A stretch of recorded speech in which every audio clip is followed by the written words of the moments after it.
Hey, check up. Let's play some D.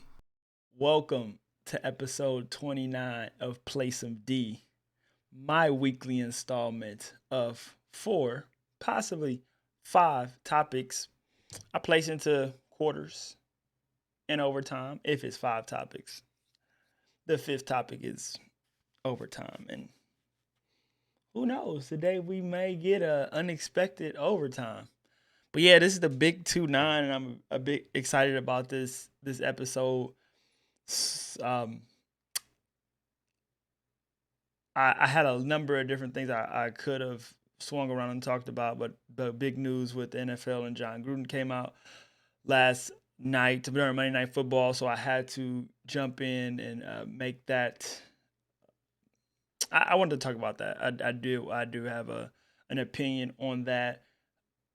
It's that time of year for cuffing season, so I'm going to speak on that today. MLB started. I'm not.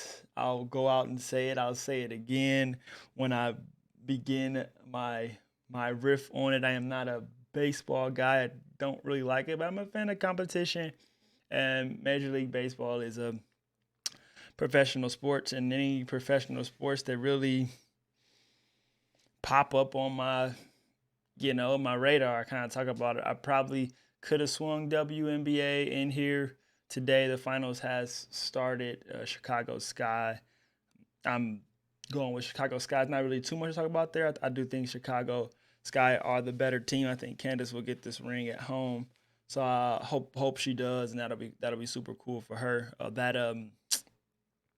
That Vegas uh, Mercury Game 5 was incredible. The WNBA, doing some things. So I probably should have did the prediction of what I thought their playoffs to go, but their playoffs are weird because they do like the one game elimination and then play in. I don't know how it all exactly goes. WNBA usually watch when it gets down to the final four. I mean, I really pay attention, or I think it really matters when you get into the series because I think in those sports, in some instances, football, I think series.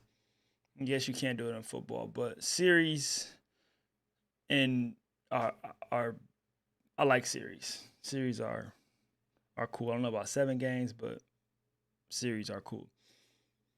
So yeah, I'll talk about the I have some MLB predictions. I know it's already started, but I'll give my predictions on what I thought was going to happen, and I'll predict from as things look right now.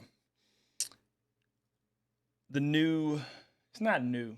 It's always been a thing. It's just now it's very very doable. A new form of ware like spyware and ransomware, killware. It's a thing. Report from the USA Today. It's on Yahoo. A couple of different places. So I'll talk about that. And oh yeah, I mentioned cuffing season. Cuffing season is it's October, baby. Cuffing season. So yeah, it's just a number of different things that definitely could have been talked about. We got boosters, shots. I probably won't talk about that stuff. Dave Chappelle made the news. That's what I probably was going to start this off with. But yeah, Dave Chappelle's comedy. That was closer. It's closer, closer. I don't know if it was it closer or closer. I think it was actually I'm not even totally sure, but yeah, I watched it and it was funny. It was a bit OD, but it was funny. So yeah, so we'll tip this baby off with the JG news. I was a bit surprised here with this. Um, I don't know if he's a racist to start it all off. I guess the biggest thing from today was with Keyshawn Johnson's comments, and I think some of the players, and even how some of the players played Sunday. I think a lot of players probably feel like they're being rubbed the wrong way by John. Um, it's just there's just so many moving parts here. It's just $100 million contract. The Mark Davis wanted John, obviously $100 million contract, and and it's just just goes so sideways. And maybe this was a part of the reason why he never wanted to come back, and he maybe didn't think some of this stuff would come to light. But he's making, um, yeah. So he's got emails dating, far, far back. It wasn't limited to 2011. That's where it kind of all, I guess. I mean, he called Roger Goodell, just all kind of names. 2014 was the Michael Sam situation with the draft, and he said he pressured players into doing that. The player protesting, misogynistic, homophobic, despair. It's just a lot of stuff that he was pompous enough to put in emails, and that's kind of what strikes me as calling somebody a name or whatever that you don't like, or you that's whatever. But that's what I originally thought it was. I thought it was just, I guess he called one of the players union officials big lips or something of that nature. uh, but yeah, I just don't. I find it a little hard to believe to to tr- yeah. I mean, he could be racist. He definitely could be racist. But I just like a guy like him that seemed like he got along with some of the players, and some players liked him. It seems like it'll be a little tough for Jon to be racist. I don't know if he is, but he made some remarks that he shouldn't have made. But he also has a right to his opinion. And if he felt, it's a way you say things. If he felt like players shouldn't be protesting, you can say that. You just gotta say it in the right way. If you feel like, you know, you don't want a gay player in the league, you can say that. You just can't say it as, you can't be like just talking crazy. Like, and this, a lot of this stuff, this was all gathered by the New York Times when the New York Times gets it, and they got some stuff. So it's it's interesting that he he he got up on the podium, and when he said we'll see what happens tomorrow, I knew he knew that he had some really bad stuff more than what he just apologized for. He knew he said some stuff that he shouldn't have said. And I think, that may have been one of the reasons why he never wanted. I think that might have been the reason why he never wanted to come back. I think a lot of guys want to stay away because these issues can arise. But honestly, these emails come up anywhere. If he was still at ESPN or NFL or wherever, these emails would have surfaced wherever he was. He was done. That's pretty much what he is now. But I mean, he's a big name, and he'll have a following of people who feel like he has the right to talk crazy and say what he wants, and he can start a podcast or write a book or whatever, and he'll not make $100 million, but he'll have a following. He can still talk football, and I don't know, the whole QB camp and things of that nature. I don't think people will be associating too much with Jon from here on out publicly, but maybe he'll work out people and things of that nature. But um, Gruden's exchange emails with Allen and other men that included photos of women wearing only bikini bottoms, including one photo of two Washington team cheerleaders. That's just, yeah, that's just stuff you don't do. And like, I mean,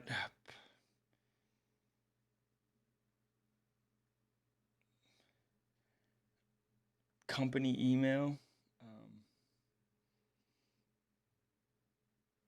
Let's see. The league is organized investigation. Um, in that email, Gruden, who was working at ESPN, criticized who White was working at ESPN at the time. So he was at ESPN. Racist tropes described his face. Taken together, the emails provided an unvarnished look into the clubby culture in NFL circle of peers. Their banter flies in the face of league's public announcement of racism and sexism.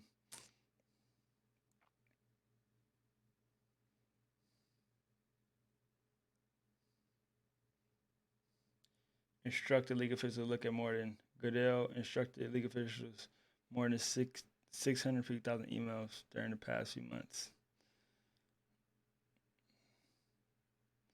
So that's the ill part about it too, is that there'll be so many.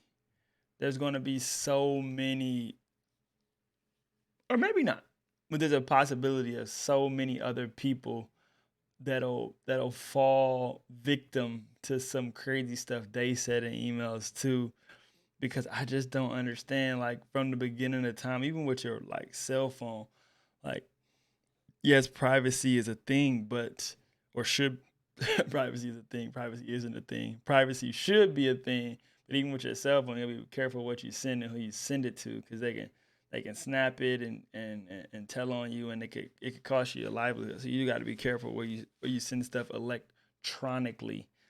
So yeah, that's Jon Gruden out as the Raiders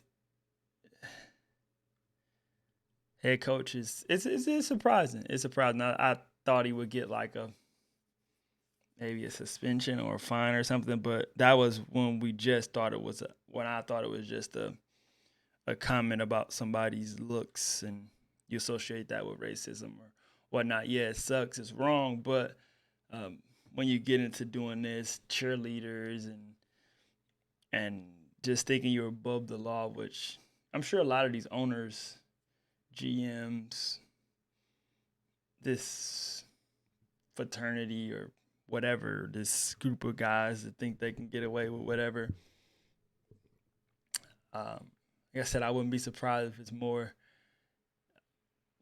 I don't want to say heads roll. I mean, heads definitely could roll because John was doing it. I mean, he wasn't the only one. So we'll see how many people either get caught in the crosshairs or shielded, or. But the journalism on this type of stuff gets out, so we'll find out soon enough. That's for dang darn sure. So that's our first quarter, Jon Gruden. That's all that stuff you can get. It's all over the place.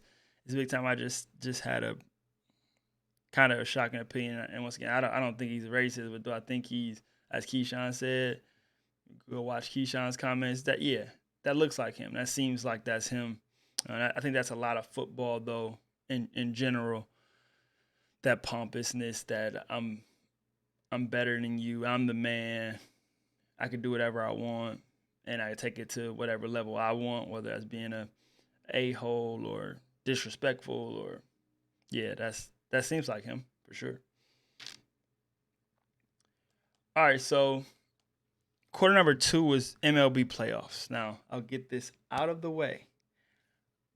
The first baseball game I watched this year was the Yankees and Red Sox in the wild card game, if that's what they call it. First game I watched all year. I watched the whole game, though. I am privy to what is going on in baseball. I do watch ESPN. I watch SportsCenter. I stay up on the highlights. I have bet baseball games that I didn't watch. Lost some, won some.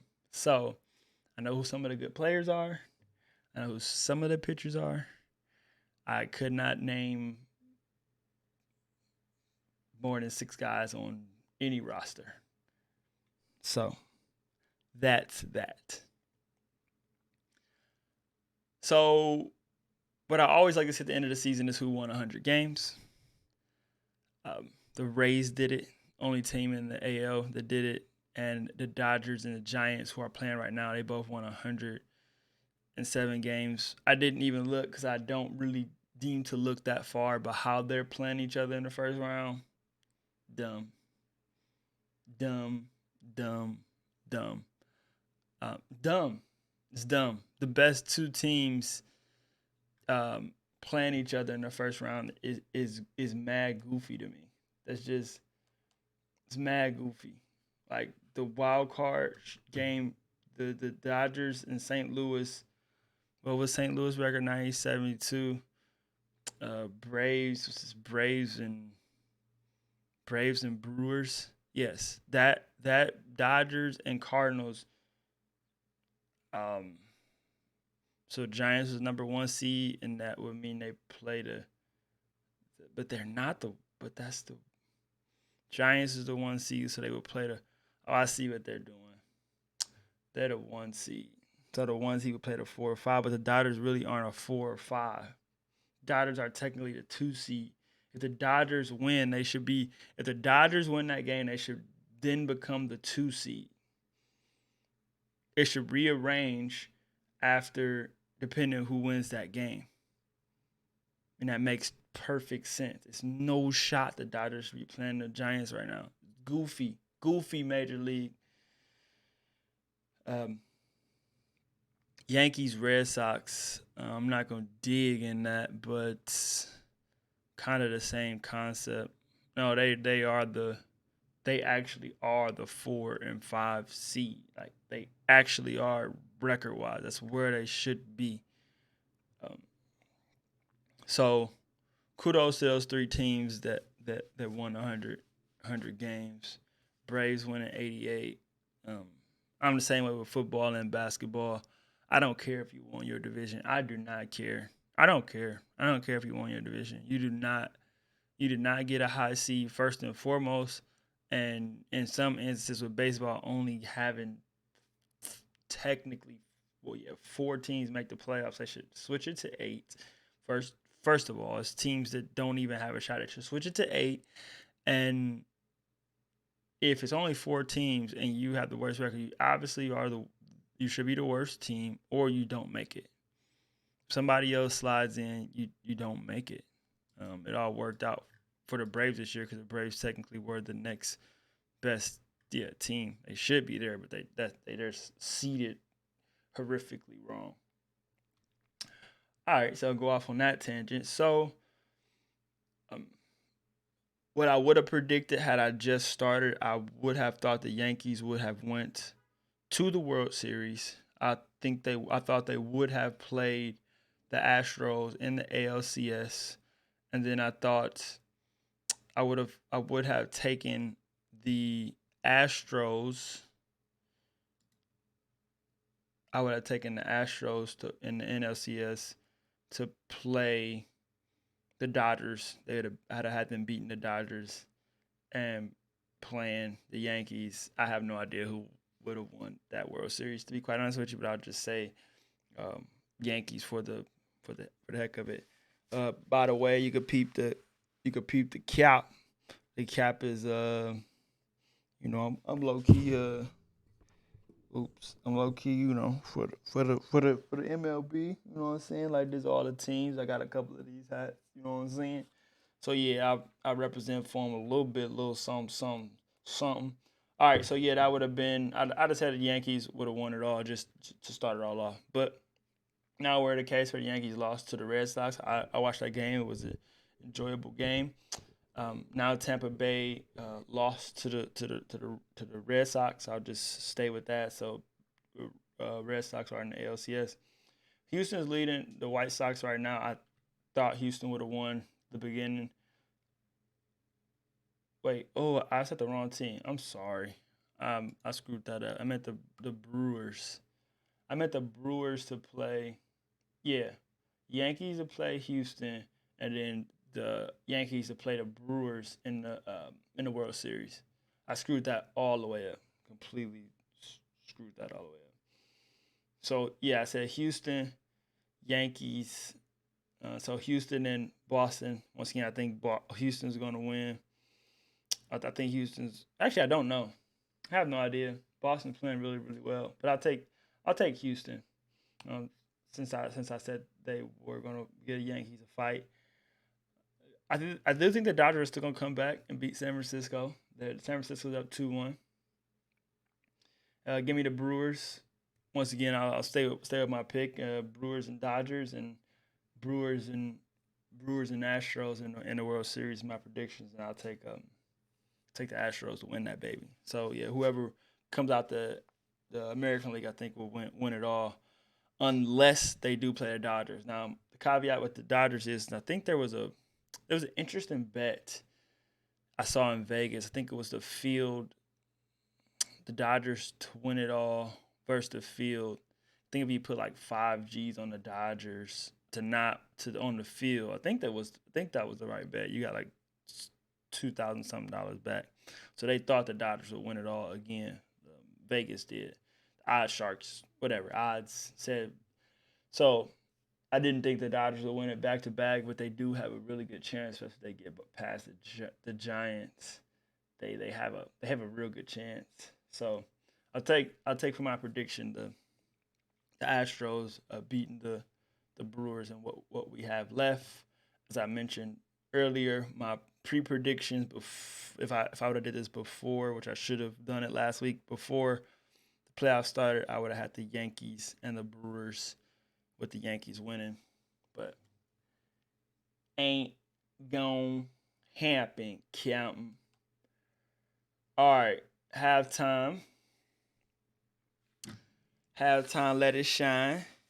Flip this cap to the back. Cap to the back. Capper to the backer. Capper to the backer. And that was halftime. Flipping my hat around, right? Right. All right, so interesting article here. I think it was first reported by USA Today.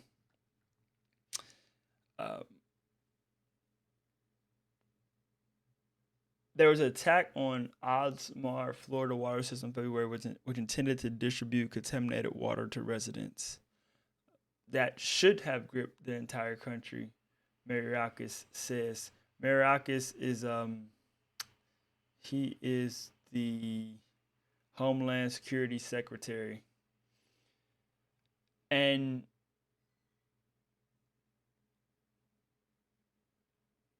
him and experts say, Osmar's intrusion was one of the many indications that malicious hackers increased their targeting critical parts of the nation's infrastructure: hospital, water, banks, police, transportation, that could injure or kill people. Killware is probably a dramatic term, but it's factual. It's probably good marketing to scare people into being careful what they do. But I've been talking about it for a while. I don't really want anything smart. Never really wanted a smartphone. Honestly, I would be happy with text, GPS, and I can go to a website for everything else. Apps are just websites. Yeah, they have some cool little features and they do some little silly things. At the end of the day, you use an app to do something and you can do stuff in websites. So whether that's buy, activity, watch a video, YouTube is actually a website. You watch videos on YouTube on a website. It's not an app on your computer. It's a website you go to. It's turned into an app on your phone, but it's a website. Twitter is a website. It can be a website. It's used more as an app. Instagram is just an app. You cannot go to a website to see Instagram. Well, you can, but you can't do anything on it. You have to use your phone. TikTok. There's apps now, and I think that was always the plan to go that way because they want your privacy. They want to see what you're doing on your phone. Anyway, holding the tangent. I don't like smart devices, especially in your home. Running infrastructure, that stuff should be dumb, so people can't hack into it like this and cause issues. The wildest thing that I always said with smart cars or having automated cars that drive themselves is that the goal is to get it to where traffic is smooth, nobody's stopping, nobody's getting over, cutting, all the cars are synonymous. Yeah, they're all synonymous until somebody hacks all of them, locks all the doors, and drives you into a brick wall or off into the ocean or into a river or off a bridge. That's, it's smart until it's too late, and then we all got to revert back to, oh no, nobody's controlling my car anymore. Well, no, nobody should have never been controlling your car. That's what we have a driver's license for. We drive our own cars. Our car should not be able to just stop for us. It shouldn't just be, stopping because, it's not necessarily a horrible thing, but that translates into it being able to do other things. Like spin the wheel when you're going 100 miles per hour or 80 miles per hour. Just don't want stuff like that to be even an option to happen. So, uh, aviation. I don't know if airplanes will ever go that far, but that would be, worst case scenario. The article here says a frightening target hospitals, obviously. Surgeries, tests, medical procedures, all that stuff can be interrupted, which can cause issues. It may not be blatant like my examples just were, but a little here, a little there, a little trickle down, a little this into that, a little this into that, and then you got issues that is pretty much hard to even know are happening and hard to reverse. So I do think it's harsh, but I do think Killware is a good way to tell people to kind of like open their eyes, like look at what's happening. The new Scream trailer just dropped. Check that out. If check that out. Scream coming out. I'm gonna do some. Well, I'll probably do a review in January after it releases. Or at least that would be the plan, to do a Scream review. But in the opening of the trailer, the killer is locking and unlocking this young lady's doors. I don't want my house smart. I'm cool. I don't need you to turn my refrigerator off so my milk is spoiled. Turn my washing machine on in the middle of the night. Keep raising and lowering my garage. I don't want that happening to me. That's little stuff, that could lead to, once again, like I said, big stuff. So, interesting article, USA Today, about Killware. It was an attack on Florida's water system. They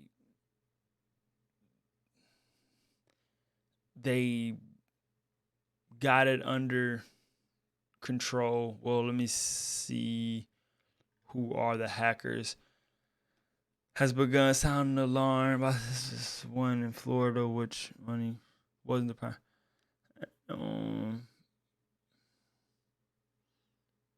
Who have been behind the link to foreign power. Several nations, Iran, Russia, China, they have penetrated. They don't even know who did it. And they also don't say in this article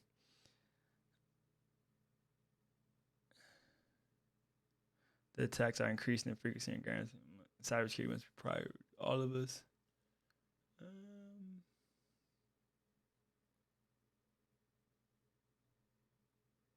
It doesn't say. Yeah, was intended to distribute contaminated water to residents. So that was the goal. It didn't happen, but it was the plan. Yeah. No, thank you. Smart stuff. Let's get back to dumb stuff and get a little bit safer. All right, so for fourth quarter, throw your foes up. We actually technically in the fourth quarter and in the fourth quarter of the year. October starts that off, right? Yes. October starts the fourth quarter. Yes. October starts the fourth quarter.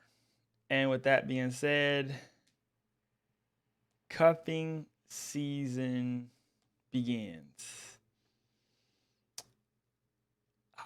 Cuffing season is the time of year, this is according to Urban Dictionary, but it's pretty much universal. People who normally rather be single or promiscuous find themselves, along with the rest of the world, desiring to be cuffed or tied down by a serious relationship.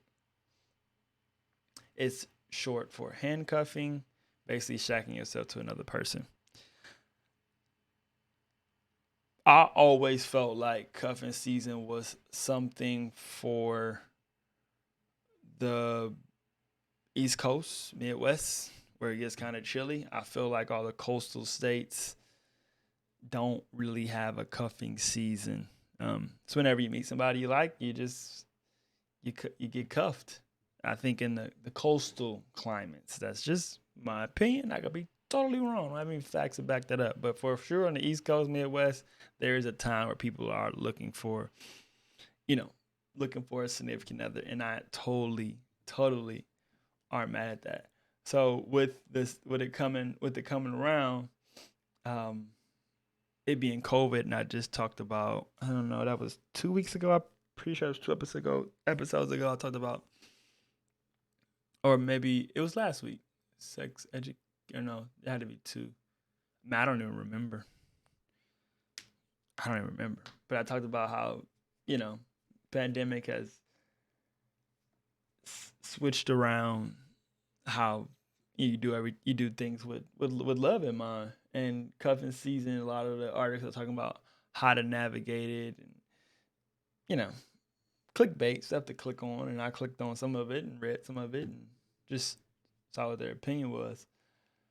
The funny thing is, says the official cuffing season schedule. There's no schedule. It's just when it starts, it starts. And I mean, you can end it if you had just the intentions of just getting through the holidays. But I mean, if you got a good thing going, you're going to keep it, and it'll, you're in a relationship now. So that's why it's not really technically, to me, never been a season, because if you meet somebody you really like and relationship with them, you're not just going to break it off unless you're just a weirdo like that. And that's just, you could have just stayed single and hooked up with them a couple of times. So um, this article, cuffing season acts as a lifeline to help singles get through the holidays into Valentine's Day. And also too, I find cuffing season interesting because you gotta manage through Halloween, which is incredible time to be single. And then Thanksgiving is a cool time to be in a relationship. Christmas can be very expensive. Or if you just met somebody in October, you don't even know them that well, and you got to buy Christmas gifts, spend New Year's with them, and then take them out for Valentine's Day. So if you break up with them before Valentine's Day, or arguably before Christmas, don't buy them nothing. Don't have to worry about New Year's spending with them. Valentine's Day, you essentially start a new cuffing season for yourself. Because if you want to be with somebody Valentine's Day, some people don't. But if you do, you basically get back into a new relationship. So the term has always been a giggle for me. That's another reason why I'm doing it. I like to do stuff in fourth quarter that's a little more light. I've kind of always done that. It's either super serious or light, my fun stuff. And cuffing season always made me giggle because I never thought it was a real thing.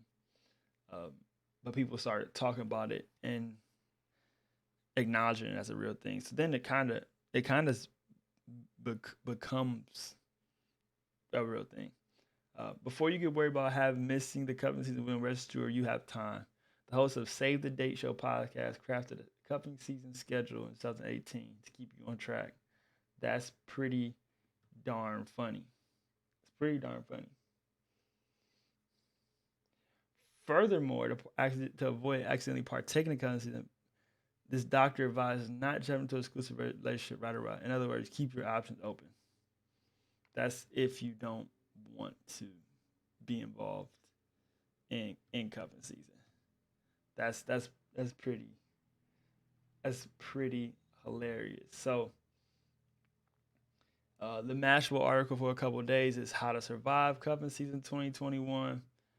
Brace yourself, your cuffing season horoscope is here. How to survive cuffing season. This is a Shape magazine. I don't know how much of Mashable's article or how much of Shape's article is in Mashable's article. Oh yeah, so InStyle and Yahoo both have your horoscope for cuffing season, and cuffing season couple counseling. This is a journal, so this is probably a cool article. This was back on October 8th. UIS journal. People talking about, it's kind of funny. Counseling during couple season. A good time to go to counseling. If you're having a rough time, it's like, well, this is our season to make sure our loving is right, baby. It's cuffing season, baby. Yeah, baby. Cuffing season. Go out and get your significant other because it's cuffing season. Feel me? Well, that is episode 29 of Play Some D. I mean, we could go into OT. Little Benny in Philly. Still up there. Benny. Big Benny. Oh, yeah. See, I definitely could take it to OT with Ben Simmons, Kyrie. I did want to do Meek Mill album review, but it's a good album. Check it out. But yeah, that Ben Simmons situation is just a silly mess. Kyrie situation is unfortunate. You know, I always get the basketball stuff involved, but 2 sports topics, 2 entertainment topics today. Yeah, this was 29. A big 3-0s around the corner. I don't have anything special planned for it. Maybe for 40, hopefully 50. But the big 3-0 will be try to have some good topics. Try to have overtime. Try to make it just some meat and potatoes. But we'll see. I mean, it all depends on what happens, what's going on in the world. But thanks for watching. If you don't mind, please hit the sub. Please hit the like button. Turn on post notifications. These videos dropping weekly on your head. And until next time, this is Coach D. I holla.